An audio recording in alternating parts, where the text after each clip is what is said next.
Hey everybody, welcome back to chemistry. If I can increase the slide.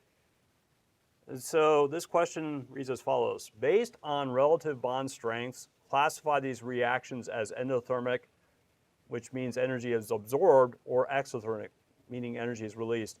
So in the lower left corner, what they're giving you is a sense of the relative strength of the bonds, and I'll talk a little bit about that in a minute.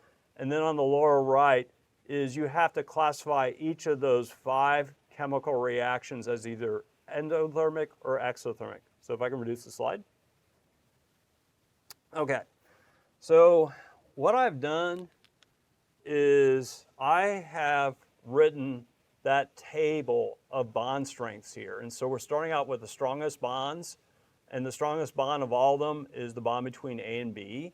And then you have bonds that are weaker and weaker, and then you have the weakest bond here, which is between A and C. And so what I need to do is explain what we mean by a strong and a weak bond in terms of energy changes. And so here, the strongest bond here belongs to the bond between A and B. So let's think about what that means.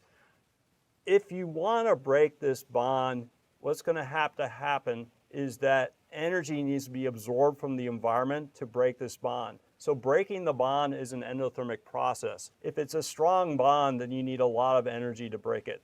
On the other hand, let's say that you're doing the opposite. Let's say you have A and B as free atoms and you're forming the bond. If you're forming the bond, then energy is not so much absorbed from the environment. If you're forming the bond, you'll have to remember that energy is released into the environment. It is an exothermic process. And if you're forming a strong bond, that means a lot of energy is released into the environment. So let me just note here, with this strong bond, if you're trying to break it, lots of energy, so I'm going to use a big capital E, absorbed. And if you're trying to form the bond, then lots of energy is released. Okay, here with the weaker bond, same principle in that when you break this bond, it's going to require energy, but it's a weaker bond, so you don't need as much energy to break it. So let me write that here, break.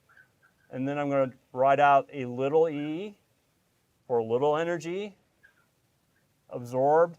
So now let's go with the opposite. If you're trying to form the bond from the free atoms, then if that's the case, then you're going to release just a little bit of energy. So form, a little bit of energy is released. Okay, so let's go to the first problem, and let me just write this equation in a different way.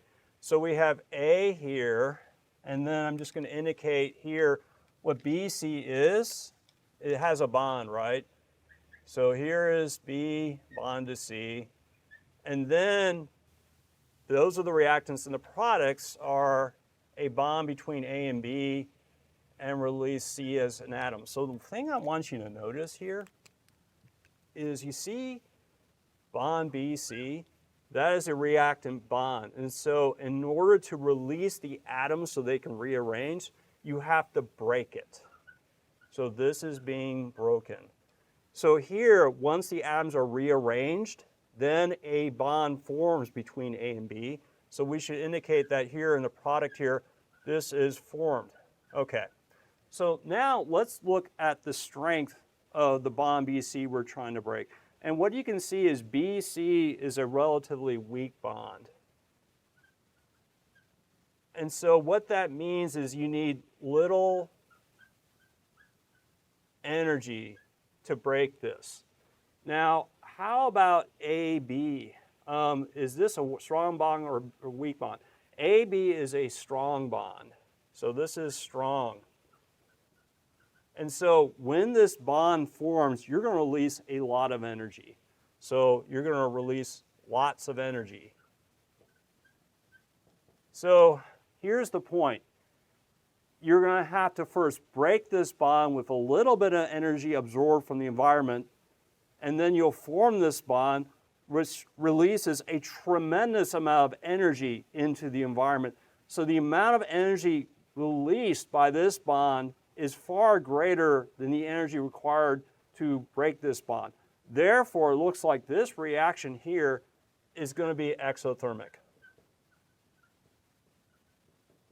Okay, so let's do the next one. We'll do the same analysis here. So we have A squared reacting with C squared to form 2AC. So let me write out A squared, which is A bonded to A. We just have one of those. And then we have C squared, which is C bonded to C. We have one of those. And then we have 2AC. So we have one A bonded to C and another A bonded to C. So let's just do the analysis that we kind of did before.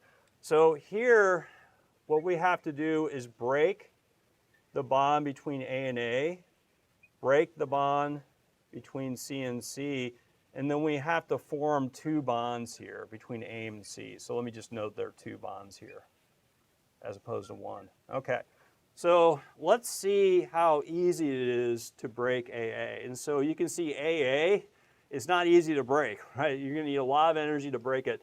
So this is strong, and you're going to need lots of energy absorbed to break it, okay? How about CC? Well, this is a little bit weaker, so we can say this is moderate, some energy to break, okay? Then let's look up AC. Well, you can see that AC is a very weak bond.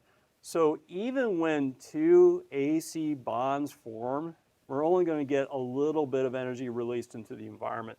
So here, weak, little energy, little e, released.